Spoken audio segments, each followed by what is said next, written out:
우리는 이제 하나님께서 특별하게 선택하셨던 선민 이스라엘의 과거와 현재와 미래에 대하여서 다루고 있는 이 로마서 9장, 10장, 11장의 결론 부분에 도달했습니다.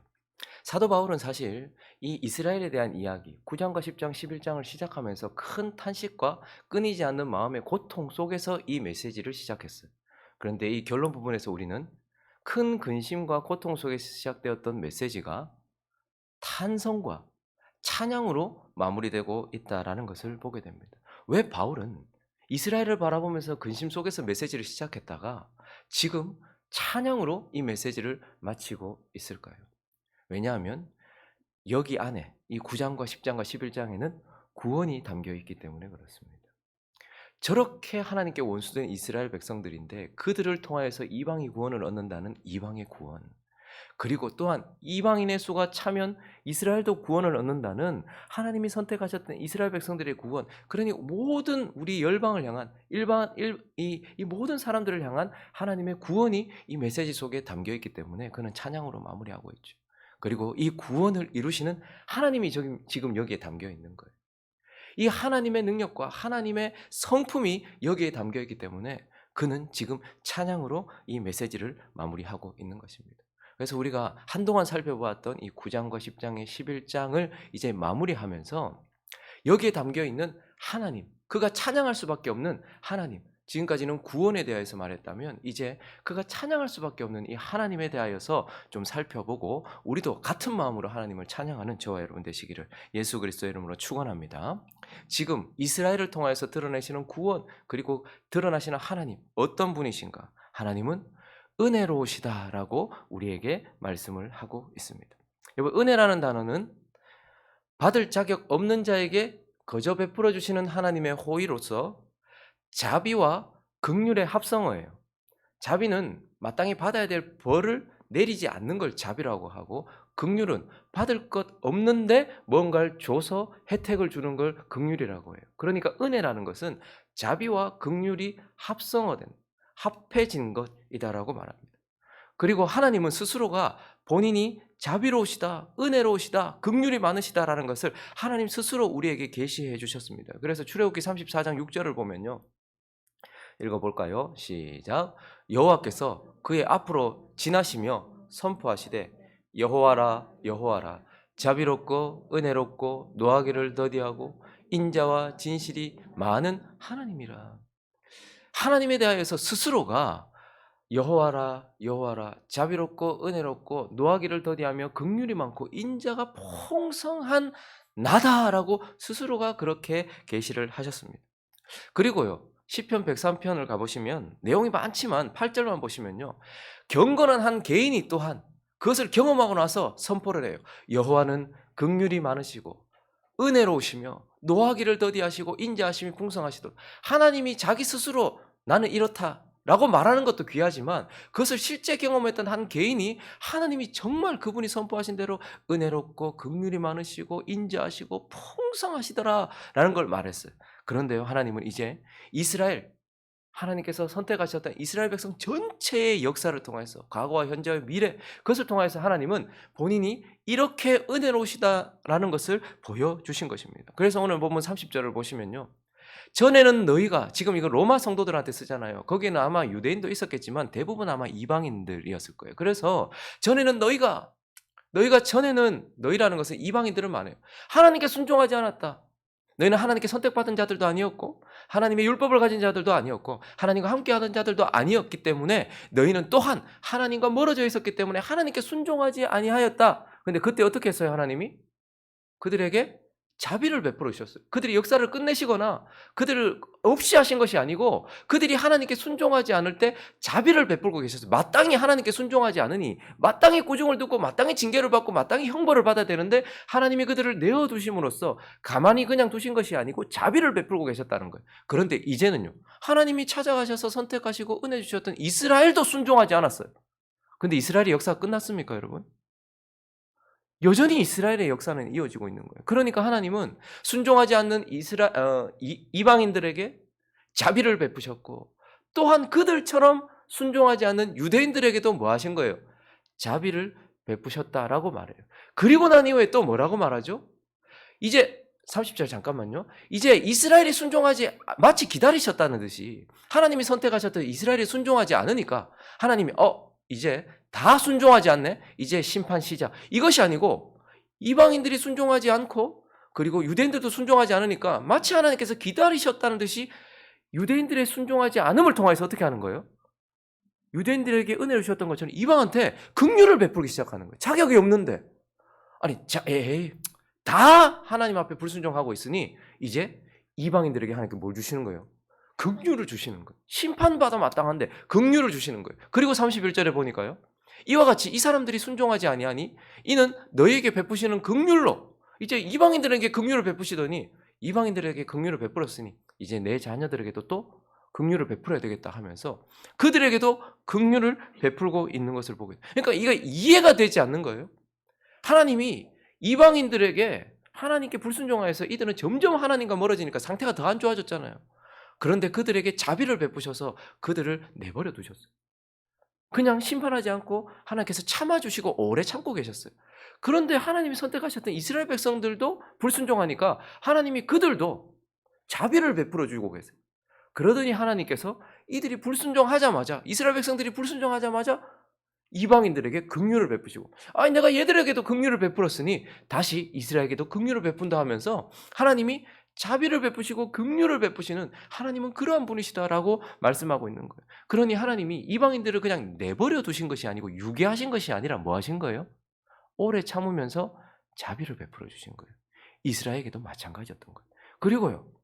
하나님이 기다리셨다는 듯이 모든 사람들이 다 하나님께 불순종하니까 그때에 하나님이 이방인에게 먼저 긍휼을 베푸시고 또한 이방인에게 베푼 긍휼로 이스라엘에게 다시 긍휼을 베푸시면서 모두에게 하나님은 긍휼을 베푸시는 분. 그러니 그분은 모두에게 자비롭고 모두에게 은혜를 주시는 분. 우리는 흔히 생각합니다. 하나님은 그냥 우리를 내버려 두시는 분. 그리고 기다리셨다는 듯이 심판하시는 분. 이렇게 생각하는데 하나님은 이 이스라엘의 역사를 통하여 이스라엘 백성들을 통하여서 하나님은 스스로 선포하셨던 것처럼 그리고 그를 경험했던 개인이 선포했던 것처럼 그리고 지금 그들이 원하든 원치 않든 이스라엘 백성 전체를 통하여서 하나님은 우리에게 은혜로우시다. 모두에게 은혜로우시다. 저와 여러분이 하나님께 불순종 많이 하잖아요. 많이라는 표현도 다 담지 못해요. 우리는 늘 하나님 앞에 부끄러운 모습이에요. 그런데도 왜 우리는 지금 여기 이렇게 있을까요? 하나님이 그냥 눈 감아주시고 하나님이 못 보셨기 때문일까요? 아니에요. 적극적으로 자비를 베풀고 계세요. 한 대 때려야 마땅한데 저거 지적해야 마땅한데 하나님이 뭐 하시는 거예요? 이스라엘에게 그러하셨던 것처럼 우리에게 지금 자비를 베풀고 계시는 거예요. 그리고요. 모든 사람들이 다 죄를 범하니 하나님께서 이제 심판해야 되겠다는 것이 아니라 이제 모든 사람들이 그러니 우리에게도 뭐 하시는 거예요? 지금도 긍휼로 살아가고 있는. 그래서 늘 기억하셔야 됩니다. 우리가 오늘 왜 살고 있는가? 은혜 때문이라는 거. 은혜 때문에 살고 있다라는 것을 기억해야 한다는 것이죠. 그리고 이 9장과 10장과 11장을 마무리하면서 이 속에 담겨져 있는 하나님은 또 어떤 분인가? 하나님은 신실하신 분이다라는 것. 신실하다라는 걸 쉽게 이해하기 위해서 이렇게 생각하시면 돼요. 마음 놓고 기댈 수 있는 분. 여러분 우리가 이렇게 확 앞으로 엎어지거나 확 뒤로 엎어지거나 갑자기 옆으로 기댔을 때에도 여전히 나를 떠받쳐 줄 수 있는 신실함. 여러분 이렇게 있다가 뒤로 한번 넘어가 보려고 해보십시오. 뒤에 이렇게 넘어가려고 하면 두려워요. 그런데 하나님은 언제나 우리가 어떤 방향으로 엎어지든 어떻게 엎어지든 우리를 안아주실 수 있는 우리에게 신실하신 분이다라고 말씀하고 있어요. 왜요? 하나님이요 이스라엘 백성들을 찾아가셔서 선택하셨거든요. 그리고 그들과 언약을 맺으셨어요. 나는 네 하나님이 되고 너희는 내 백성이 될 것이다. 한 번 언약을 맺으셨어요. 근데 문제는 뭐냐면 28절처럼 되어 있다는 거예요. 복음으로 하면 그들이 너희로 말미암아 뭐가 된 거예요? 원수가 되었다. 근데 택하심으로 하면 조상들로 말미암아 사랑을 입은 자. 그러니까 이스라엘 백성들, 우리 모든 인류들이 보면 다 하나님과 원래는 다 어떻게 해요? 태어나자마자 뭐죠? 죄인 되어서 하나님과 어떤 관계에 있어요? 원수된 관계에 있잖아요. 근데 하나님이 이스라엘 백성들에게 찾아가셨어요. 그래서 택하심으로 하면 조상들로 인하여서 그들은 하나님께 선택받은 자였어요. 그런데 복음으로 하면요.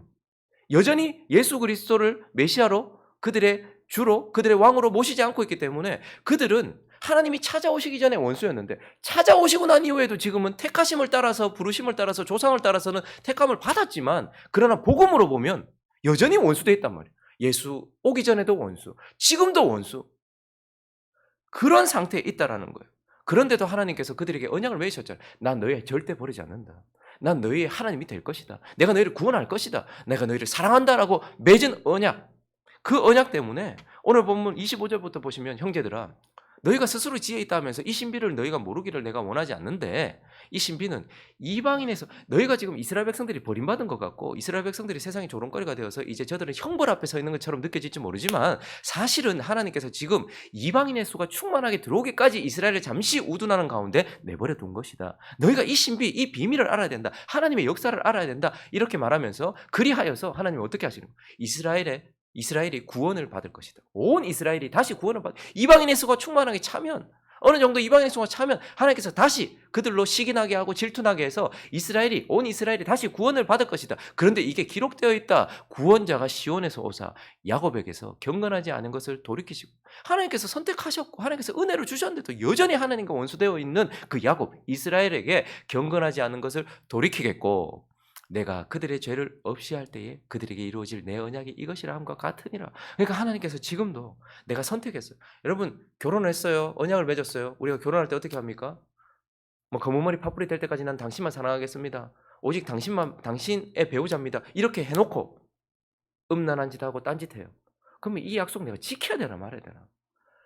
하나님의 백성들이 하나님과 언약을 맺어놓고 하나님도 언약 맺었고 우리도 언약 맺었어요. 근데 우리는 하나님께 원수로 살아가고 있어요. 바알과 아세라를 섬기고 살아가고 있고 더럽고 추악한 음녀처럼 살아가고 있단 말이에요. 그런데 하나님은 우리가 언약을 맺으셨어요. 근데 그 언약을 하나님께서는 어떻게 우리는 그 언약 버렸지만 하나님은 신실하게 내가 너희 놓지 않겠다. 내가 너희를 구원했다. 내가 너희를 버리지 않겠다. 약속하신 그 약속을 끝까지 지키시는 하나님. 이방인의 수가 차기까지 잠시 우둔한 가운데 두시지만 결국은 우리가 하나님께 다시 돌이키게 되고 하나님께서 우리를 안아주시는 하나님은 우리를 버리지 않는 신실하신 분이다. 그래서 29절은 이렇게 말씀하는 거예요. 같이 읽을까요? 29절 시작. 하나님의 은사와 부르심에는 후회하심이 하나님이 우리에게 처음 주셨던 선물 구원, 선택하심, 은혜 이 은사와 부르심 그 선택에는 후회하심이 없다. 이 말은 취소될 수 없다. 돌이켜지지 않는다. 무효가 되지 않는다. 이런 뜻입니다. 여러분 이스라엘에게 베푸신 이 이스라엘을 통해서 드러나는 이 하나님의 신실함 때문에 저와 여러분이 오늘도 안심하고 살 수 있는 거예요. 어떤 사람은요. 어제는 천국이었다가 오늘은 지옥 가. 어제는 그래도 하나님 보시기에 좀 괜찮은 삶을 산 것 같아. 그러니까 그래도 내가 참 다행이다. 근데 오늘은 막 어마어마한 죄를 지어서 내가 이래가 천국 가겠나? 내가 지옥 가기 싶다. 왔다가 혼자 막 천국 갔다 지옥 갔다 롤러코스터를 막 타요. 근데요. 우리에게 달려있는 게 아니에요. 구원이. 우리의 신실함에 달려있는 게 아니고요. 하나님의 신실함에 달려있는 거예요. 그래서 그분이 우리가 어떠한 모습이든 한 번 선택하신 백성들에게 있어서 주신 은사와 부르심은 후회하시면 결코 무효가 되거나 취소되지 않는다라고 말씀하시면서 내가 그래서 이스라엘을 통해서 결국 내가 얼마나 신실한지를 드러내고 계시는 것입니다. 그리고 또 하나님은요. 이스라엘 백성들에게 내가 너희를 버리지 않겠다라고 언약만 하신 것이 아니고 내가 너희를 통해서 열방을 구원하겠다고 약속했어요. 근데 지금 그들이 하나님과 원수되어 있고 지금 열방을 아브라함을 통해서 아브라함 후손들을 유대인들을 통해서 우리가 구원받아야 되는데 지금 이 이스라엘 백성들이 뭐 하나님 앞에 뭐 제대로 한 게 한 개도 없잖아요. 그런데도 불구하고 하나님은 너희가 내 백성이 되고 너희를 통해서 너희가 복의 근원이 되어서 너희를 통해서 열방을 구원하겠다고 말씀하셨어요. 근데 그 일도 신실하게 이루셨어요. 11절과 12절을 보시면요. 그러므로 내가 말하노니 그들이 넘어지기까지 실족하였느냐? 그럴 수 없느니라. 그들이 뭐함으로? 넘어짐으로 구원이 이방인에게 이르렀다. 그리고 12절도 보시니까요. 그들이 넘어져서 세상이 풍성함이 되고 그들이 실패해가지고 이방인이 풍성함을 얻었다. 이렇게 얘기해요. 그러니까 하나님이 와 이거 이스라엘 백성 도저히 못 쓰겠다. 그래도 내가 버리지 않겠다 약속했으니 그냥 버리지만 않고 가지고 있어야지. 이렇게만 한 것이 아니고 결국 이스라엘 백성들이 어떻게 해요? 뭐 하나님께 열심을 내고 막 선교하고 막 하나님을 너무 사랑하고 그리고 저 이방인들 막 사랑하고 이래가지고 이방인들이 구원을 받고 그들을 통해서 은혜를 입은 게 아니고 그들은 하나님께 원수되어서 넘어진 것밖에 없고 이방인들에 대해서는 개처럼 여기면서 선민의식에 빠져가 교만에 빠져 있었던 것뿐인데 여전히 하나님은 어떻게 해요? 이 이스라엘을 통해서 이방인을 구원하시겠다고 약속하셨던 그것까지도 이루셨다라고. 여러분 교회에 자꾸 숫자가 늘어나는 이유가요. 우리가 전도 많이 해서 그렇습니까? 가장 기적적인 것은 성도들이 줄지 않고 여전히 그 시대마다 하나님을 믿는 사람이 있다는 것이고, 또 누군가를 통해서, 저를 통해서 혹은 여러분들 통해서 예수 믿는 사람들이 생긴다라는 거. 근데 우리가 뭐 기도 열심히 해가지고 전도된 겁니까? 여러분, 저는 이렇게 전도를 잘 못하는, 하나님 앞에 참 부끄러운 사람이에요. 근데요, 저희 할머니도 93세 저를 통해서 예수 믿었어요. 저는 딱 한 가지 했어요. 영접 기도 시켜준 것밖에 없어요. 아주 오래전에 암으로 돌아가셨던 이모부도요, 돌아가시기 몇 주 전에 제가 교회 다닌다는 이유로 이모가 저를 좀 가서 좀 이야기 좀 해라 해가지고, 저는 그때 전도하고 싶은 마음 전혀 없어요. 이모부를 별로 안 좋아했거든요. 맨날 이모 때리고 막 이랬거든요. 자기는 막 명품 입고 다니고 막 이러면서 집에는 뭐 아무것도 안 주고, 그래서 좀 이제 하나님께 벌 받았다 이런 생각하고 있었는데, 하나님이 마지막에 저한테 이모부한테 가라는 거예요. 간데 보니까 몰골 보니까 막 너무 안 좋아 보이는 거예요. 그래서 그냥 에휴, 선심 쓴다 생각하고 천국 가는 길이 있다고 얘기를 했는데, 얼마나 진지하게 들으시든지. 그러시더니 막 갑자기 영접기도 하겠냐 하니까 막 영접기도 하겠다고 막 얘기하고 눈물 흘리고 막 기도하더니, 그리고 나서 그 이중가 계시다가 돌아가셨어요. 저는 사실 한 게 아무것도 없어요.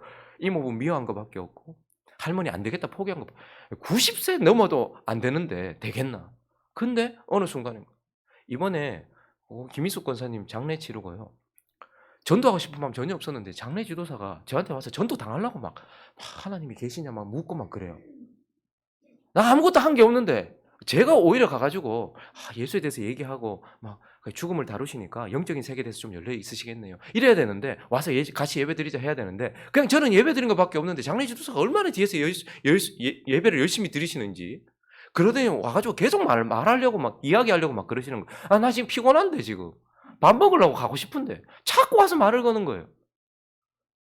그러더니 자기 이야기를 하고 하나님에 대한 이야기를 듣고 그러면서 한번 찾아뵙겠다고 얘기하고. 그럼 저만 이렇습니까? 여러분들은 안 그래요? 괜히 막 어느 순간 누군가 와가지고 이야기 듣고 전도되고, 별로 신경도 안 썼는데 벌써 교회 다니고 있고, 뭐 나중에 보니까 나보다 믿음 더 좋아졌고. 이스라엘은 넘어진 것밖에 없어요.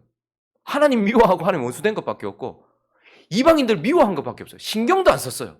그런데 하나님이 이스라엘에 툭 넘어지니까 그들을 통해서 이방인들을 구원하고, 그들을 통해서 하나님께서 일하시는 걸 보면서 하나님이 내가 너를 구원하겠다라고 약속하셨던 그 언약도 성취하시지만, 내가 너를 통해서 열방을 구원하고 내가 너와 네 집이 구원받겠다, 네가 내 믿으면 너와 네 집이 구원받겠다, 네 주변을 내가 복음으로 채우겠다 하셨던 그 약속까지도 이루시는 하나님은 정말 신실하신 분이다 라는 것을 지금 이스라엘의 과거와 현재의 미래를 통해서 말씀하고 있는 것입니다.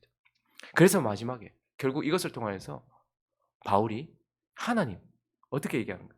찬양받기에 합당하시다. 뭐 뜬금없이 찬양하고 있어요. 바울이 뜬금없이 찬양하고 있어요. 그래서 그는 거두절미하고 이스라엘을 보니까, 그리고 자기를 보니까, 그리고 지금 역사를 보니까 처음에는 탄식과 고통과 그런 근심 가운데서 이 이야기를 시작했다가 가만히 들여다보니까 이거 하나님 찬양할 수밖에 없다. 왜요? 하나님이 자신의 지혜로 우리를 구원하셨기 때문이다라는 거예요.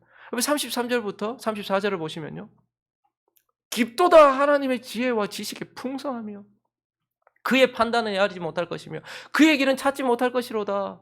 누가 주의 마음을 알아? 누가 그의 모습? 누가 하나님을 가리키면서 이렇게 해야 된다 저렇게 해야 된다 누가 가르칠 수 있었느냐? 생각해 보십시오. 유대인의 마음속에는 완악함과 죄악성밖에 없었어요. 하나님이 찾아오셔서 율법도 주시고 성전도 있었고 하나님의 은혜도 있었고 예배도 있었는데 그들 마음속에는 여전히 죄악과 완악함밖에 없었어요. 이방인에게는 아예 어둠이었어요. 그들 속에는 시기와 질투, 더러움, 추악함 이것밖에 없었는데 하나님은 그것에도 불구하고 그들을 구원하신 거예요. 도대체 이게 어떻게 가능한 겁니까? 저와 여러분이 구원을 받고 이스라엘 백성들이 구원을 받고 이 모든 일들이 이거 이렇게 하면 될 것 같아요. 저렇게 하면 될 것 같아요. 누가 하나님 가르쳤습니까? 우리는 지금 우리 자녀도 지금 어떻게 할 수 없는데, 내가 낳은 자녀, 내가 사랑했던 자녀, 근데 막 저렇게 한다고 하니까 왜 해야 되노? 와 이거 왜 해야 되노? 교회는 왜 해야 되노? 근데 이스라엘 백성들 안에, 유대인들 안에, 그리고 이 이방 민족들 안에 죄악, 더러움, 추악함, 반역, 교만, 두려움, 시기, 질투 이런 부정적인 것들밖에 없는데도 하나님은 그것을 통하여서 구원하신 그분의 지혜. 와, 깊도다. 그분의 지혜와 지식이요. 그분의 지혜와 지식의 풍성함이요. 이 도대체 이게 어떻게 우리가 구원받았는지 도저히 감당이 안 되는 이 놀라움. 그런데 그분은 지혜롭게 구원을 이루셨어요. 그리고요, 구원받았는데도 교만할 수밖에 없는 우리를 이스라엘 백성의 넘어짐과 그 모든 경험들을 통해서 이방인이든 유대인이든 전부 다 겸손하게 하시는 거예요. 여기 전부 하나님 앞에 자랑할 사람이 있습니까? 할 수 있습니까? 아무도 없어요. 하나님이 지혜로 우리를 구원하시고 아무도 하나님 앞에 고개를 쳐들고서 내가 했습니다라고 의롭다라고 자기 자신을 드러낼 수 있는 사람이 아무도 없도록 하나님께서 온 세상을 잠잠케 하시는 그러한 하나님의 지혜로운 구원을 보니 찬양하지 않을 수 없다. 찬양밖에 합당하다라는 거예요. 그리고요, 그를 찬양하는 이유가 그분이 홀로 구원하셨기 때문에. 여러분, 이스라엘 백성들을 그 강력한 이집트에서 끄집어내실 때 누가 도와준 자가 있습니까? 누가 힘이 된 자가 있습니까? 모세가 뭐 한 거 있습니까? 지팡이 내민 것밖에 더 있습니까? 하나님이 다 하신 거잖아요. 내가 이런 허접한 인생, 이런 부족한 인생을 통해서도 이스라엘 백성 전체를 너희가 벌벌 떠는 이집트에서 끄집어내는 걸 보여주기 위해서 그냥 아무 힘도 없는 노인 하나 앞에 세워놓고 하나님의 능력을 드러내. 하나님이 다 하신 거예요. 저와 여러분, 이 완고한 저와 여러분을 그 강력한 사단과 죄의 권세에서 끄집어내실 때 누가 하나님 도와준 자 있습니까? 아무도 없는 거예요. 홀로 구원을 이루신 거. 거기다가 이방인 구원할 때 누가 도와준 자 있습니까? 유대인들이 잘해서 이방인들이 구원받은 겁니까? 아니에요. 그리고 다시 지금 유대인들이 돌아오고 있는데 그럼 우리가 잘해가지고 지금 유대인들 돌아오고 있습니까? 아니, 홀로 다 구원을 이루시는 거예요. 그래서 오늘 35절과 36절을 보니까 누가 주께 먼저 드려서 갚으심을 받겠느냐. 이는 만물이 주에게서 나오고 주로 말미암고 주에게로 돌아가면 그에게 영광이 그에게만 세세히 있을지어다. 그가 찬양하고 있는 거예요. 다시 번역을 하면 그분께 도움이 되니 누구입니까? 제가 지금 글자가 모든 것이 그분에게서 시작되고 그분을 통해 되어지며 그분이 마치십니다. 이거 이렇게밖에 우리도 할 수밖에 없어요. 누가 그분께 도움이 된 이가 있습니까? 모든 것이 그분에게서 시작되고 그분을 통해서 되어지고 그분이 마치십니다. 홀로 구원을 이루시는 하나님, 지혜로 구원을 이루시는 하나님. 그래서 이 이스라엘의 과거와 현재와 미래, 그것을 통해서 하나님이 이렇게 찬양받기에 합당하다라는 것을 그가 드러내고 있다. 그래서 하나님은 찬양받기에 합당하신 분이다, 그런 분이다라는 것을 우리에게 말씀해 주고 있는 것입니다. 말씀을 정리하겠습니다. 여러분, 하나님께서 자신을 이스라엘을 통해서 드러내셨어요. 그것도 지금 하나님께 원수된 자, 하나님께 불순종하고 있는 이 왕권 이스라엘을 통해서. 그러니까 사실 이스라엘이 원래 우리의 사명은 하나님을 드러내는 거예요. 처음 창조받은 이유도 하나님의 형상으로 지음받아서 하나님을 드러내기 위해서 우리가 지음받았어요. 구원받은 이유도 하나님을 드러내기 위해서 구원받은 거예요. 그런데 우리는 사실 하나님을 드러내는 인생이 아니었습니다. 그럼에도 불구하고 하나님은 결국 이 이스라엘을 통해서 자신을 드러내셨습니다. 뭐요? 자신의 구원도 드러내시고 하나님의 아름다운 성품도 결국 이스라엘을 통해서 드러내셨어요. 그러니 사도 바울이 그런 것처럼 저와 여러분이 뭐 해야 될까요? 저와 여러분을 통해서도 지금 하나님이 드러나고 있거든요. 그래서 우리도 찬양해야 되는 겁니다. 하나님을 찬양해야 되는 거예요. 찬양이 뭐죠? 그 하나님을 자랑하는 거예요. 그 하나님을 드러내는 거예요. 그러나 또한 찬양은 그 하나님을 보여주는 거예요. 그래서 우리가 하나님을 찬양한다고 한다면 이런 하나님을 입으로 드러내지만 또한 우리의 몸으로, 우리의 삶으로 드러내야 돼요. 그래서 저와 여러분이 찬양하는 인생이 된다면 하나님의 은혜로우심처럼 저와 여러분도 은혜로운 삶을 살아야 되는 거예요. 은혜는 하나님만 시해하는 것이지만 그분을 닮아서, 그래서 우리가 성령의 열매를 통해서 우리는 오래 참고 자비롭고 그리고요 양선, 오래 참음과 자비와 양선. 하나님을 정말 찬양한다면, 그분이 은혜로우시다는 것을 정말 찬양한다면 그분이 우리를 향하여서 오래 참으셨던 것처럼 우리도 오래 참아야 되는 거예요. 사랑, 희락, 화평, 하나님을 향한 열매도 맺어야 되지만 사람들을 향하여서 하나님이 우리에게 그러셨던 것처럼 오래 참음과 자비와 양선. 그러니까 우리에게 악을 미치는 사람들에게 심판을 내리지 않고 우리가 갚지 않고 그 양선, 적극적으로 선을 베푸는 그런 삶을 통해서 하나님을 찬양해야 되는 거예요. 그리고요, 우리도 신실해야 돼요. 우리 한마디 내뱉었으면 그 말대로 살아야 돼요. 내가 몇 시 몇 시까지 갈게 했으면 그렇게 하셔야 됩니다. 내가 그거 할게 라고 했으면 그렇게 하셔야 돼요. 우리는 하나님의 신실하심을 따라 신실해서, 그래서 하나님을 입으로 찬양하고 하나님을 몸으로, 우리의 삶으로 찬양하는 그러한 저와 여러분 되시기를 예수 그리스도 이름으로 축원합니다.